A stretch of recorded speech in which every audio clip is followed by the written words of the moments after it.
Hi guys, this is Saray here from Art Creative and welcome back to another video. In today's video I'm going to be talking about 5 sites that can get you starting on your coding journey. So site number 1, we have Codecademy. Okay, on Codecademy there's a bunch of topics. There's a bunch of languages, frameworks, repository, links on how to learn pretty much a vast amount of topics. It doesn't go very in-depth. It doesn't go very deep into what these languages or anything that you click on the site is, but it does give you like basics, the frameworks, the things that you're going to need to, develop your skills and your expertise level deeper into the language. So they make it very, very interactive.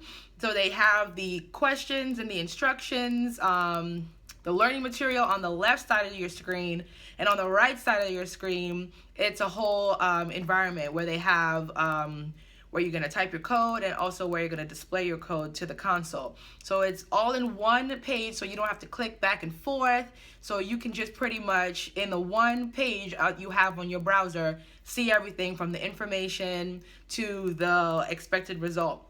And it's really good because it helps you kind of break down and understand why certain languages use, why we don't just type in the browser or in the IDE in English, because computers don't understand English. They have their own language library. Like, we have English, Spanish, French. Computers have a lot. So back to Codecademy. So they make it very game-like. When you sign up and you get your avatar in place and your profile in place, then you also see that there are badges involved where you can see, hey, am I doing this right? Or there's also a community you can ask questions, because if you get stuck, there's not necessarily someone waiting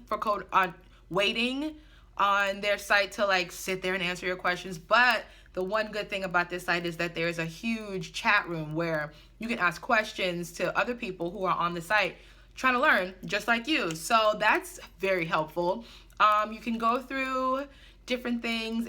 On each lesson plan, they have the times that each lesson is projected to take. So you can pretty much go at your own pace. That's the beauty about it. You don't have to turn in certain things at certain points in time.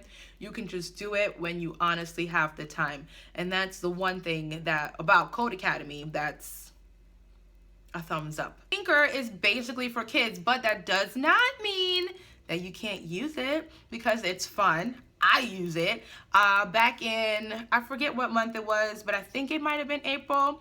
I presented at a friend's school for Career Day as a programmer, and I used Tinker to kind of get the kids fired up and get them involved, to show them that, hey, this is something that you can do. This is something that is well within your grasp. So Tinker is something that if you're interested in it, maybe you can do it together with your kids, maybe you can do it with your god kids. Just, kind of get you guys both thinking and the brain moving and helping you guys to both grow and learn. So you can use this to like just as something that's very leisurely, as something that you're doing just to, pass the time away. And it's a little more, it's a little less involved, but it definitely still shows you that, hey, there's a lot of work that goes on behind the scenes when it comes to coding, when it comes to creating things that we use every day, like Instagram, for an example. Instagram is a huge platform that a lot of people use, and the usability is very easy, very friendly. But most people don't think about the behind the scenes, about what actually goes into making these. And that's a whole nother story. So Tinker, T-Y-N-K-E-R, Tinker is a site that you can definitely use to have fun. So the next site I'm going to talk about is lynda.com. It's L-Y-N-D-A.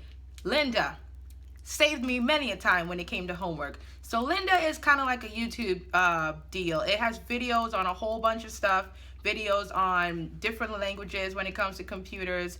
It's not even specific to computers. It's just specific to tech. So things that you're wondering about, like UX design, whatever, Lynda's there. It has it. The videos are good. The one thing about Lynda, though, is that you have to pay a subscription fee. There is no option to use it for free. That could be a downside, but when you do get into the subscription side where you have paid for things, you do realize that the information is stuff that you probably should be paying for, because it's very good information that they're giving on this site. Use it at your own leisure. It's one of those things that you kind of have it in the back of your mind. A lot of developers, a lot of high-level developers and engineers, people who have been doing this for a really long time, suggest Lynda, and it's something that they still reference. So it's something that you can use to let you get comfortable with information. All right, and number 4 is YouTube.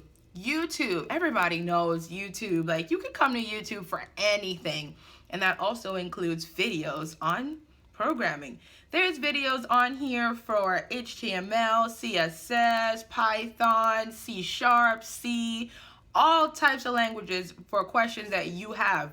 The internet is a huge, huge resource, and YouTube has become one of those go-to things where you can probably find a video for anything that you're looking for. So what I like to do when it comes to YouTube and I want to search around to find an answer or an idea to a topic is I just go to the search bar, I type in how to use an array, just for example, and it will pop up with all videos, both recent and not so recent, giving you tips and kind of leading you down the path either to success or to failure. But failure is never really a failure. It just shows you a different way that it didn't work. So YouTube is definitely something that you can look into. Watch your videos. There's no practice involved like the previous websites where you yourself can be interactive with it, but watching the videos and kind of retaining that information that way could definitely give you a good idea on what you want to do with your coding abilities as well. So the last site I have is the Code Player. This one is pretty much videos that walk you through each process of how they get from point A to point B. Sometimes that's very, very, very helpful. You may think you understand how to get from one point to the next point, but actually watching somebody walk you through the steps, it could be very helpful. Something interesting to note about coding, it's not an exact way of doing things. Like math, 2 plus 2 is always going to equal 4. I'm sure there's like quantum mechanics where things get all crazy, but I have no idea about that. So back to what I do know.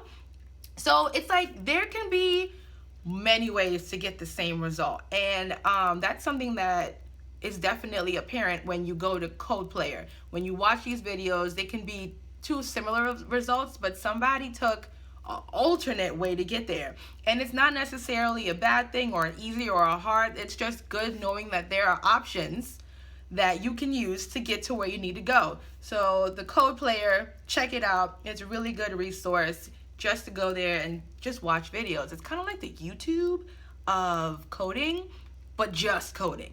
So I just want to thank you guys for watching this video. Thank you for coming along on this journey with me where I gave you guys just 5 tips on how to start, on where to start, on what to look for when you're searching online. And thanks again for watching.